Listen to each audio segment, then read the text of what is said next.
Hello everyone, কেমন আছো সবাই? আজকে আমার নতুন একটি ব্লগে সকলকে স্বাগত জানাই। আজ ছিল পয়লা মে, তাই আর অংশকে নিয়ে স্কুল যায়নি। সেটা আমার অবশ্য মনেও ছিল না। নিচে নামার পর আমার মনে পড়লো যে আজকে পয়লা মে ছিল।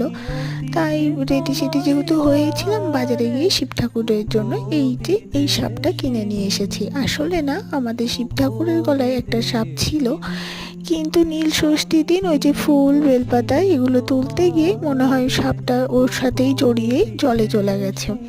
তো যাই হোক, তাই ওনার জন্য এটা কিনে আনলাম। আর তারপর আজকে সারা বাড়িতে একটু ধুনোও দিয়ে দিলাম, যেহেতু আজকে বৃহস্পতিবার সেজন্য।